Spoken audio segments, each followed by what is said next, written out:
एक बहुत ही खूबसूरत गांव था जिसका नाम था बीरनगर। यहां सभी लोग बहुत खुशी खुशी से रहा करते थे। गांव में सभी कुछ अच्छा चल रहा था और इसी बीच अमेरिका से एक फैमिली अपने पुश्तैनी घर में रहने आती है।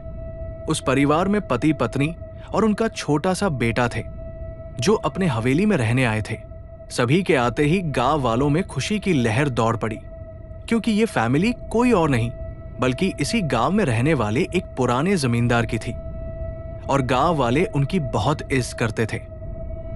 सब कुछ ठीक चल रहा था, लेकिन अचानक एक दिन इस परिवार के बच्चे की तबीयत अचानक बिगड़ने लगती है। सभी को लगता है मौसम का परिवर्तन हुआ होगा, लेकिन बात तो कुछ और ही थी।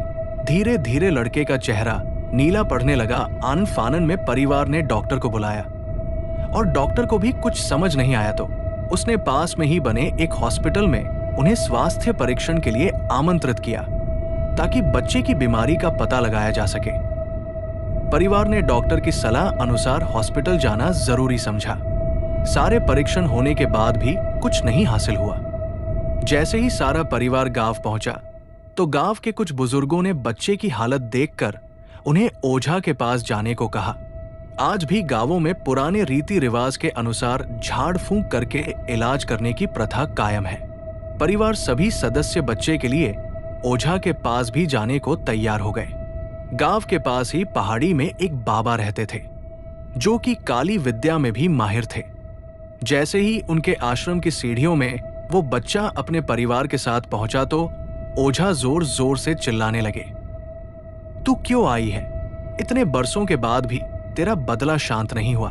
ये सब सुनकर बच्चे के माता पिता और गांव वाले दहशत में आ गए। उन्हें समझ नहीं आया कि बाबा को इतना क्रोध क्यों आ रहा है, जबकि उन्हें अभी तक कोई बात बताई नहीं गई। लेकिन बाबा तो काली माया में पारंगत थे। इस वजह से उन्हें रूहानी ताकतों को पहचानना आता था। सभी लोगों ने आश्रम में प्रवेश किया, लेकिन बाबा ने केवल उस बच्चे को पास आने को कहा। बच्चे की हालत बहुत ही खराब थी। उसकी आंखें लाल हो चुकी थी, उसका शरीर नीला दिखाई पड़ रहा था और उसके शरीर का तापमान आम बुखार से कहीं ज्यादा था। ओझा ने विभूति उठाकर के बच्चे के मुंह पर फेंका। बच्चा जमीन पर लेट गया और जोर जोर से हाथ पैर हिलाने लगा।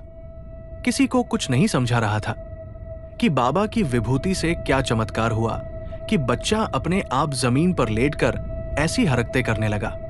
तभी अचानक बच्चा अपने पैर की उंगलियों के बल खड़ा हो जाता है और बहुत ही खूंखार औरत की आवाज में ओझा को उसके पुराने नाम से बुलाया, अरे वो प्रेमनाथ, मैं तुझे नष्ट कर दूंगी।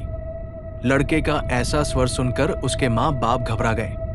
लड़के को इस अवस्था में देखकर उन्हें कुछ समझ नहीं आ रहा था कि ऐसा क्यों हो रहा है। तभी ओझा ने एक मंत्र पढ़कर बच्चे को अपने काबू में किया। सारे गांव वाले ओझा से पूछने लगे, बाबा ये सब क्या है? ये बच्चा ऐसा क्यों कर रहा है? तभी ओझा ने बताया कि इसके अंदर कोई चुड़ैल आ चुकी है जो कि आज 70 साल पहले चोरी के आरोप में जिंदा जला दी गई थी। उसे ऐसी सजा देने वाले कोई और नहीं बल्कि इसी बच्चे के दादाजी थे और वो चुड़ैल अपना बदला लेने इसलिए आई है क्योंकि वो गर्भवती अवस्था में जिंदा जली थी और उसके कोख में पल रहा मासूम बच्चा भी जल गया।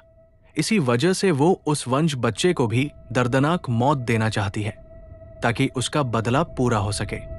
ये सारी कहानी जानने के बाद उसके परिवार वाले ओझा के सामने गिड़गिड़ाने लगे और अपने बच्चे की जान की भीख मांगने लगे। तभी ओझा ने अपनी घोर तपस्वी शक्ति से मंत्रों के उच्चारण के साथ उस चुड़ैल को मासूम बच्चे से बाहर निकाल दिया और कुछ ही क्षणों में बच्चा सामान्य हालत में आने लगा।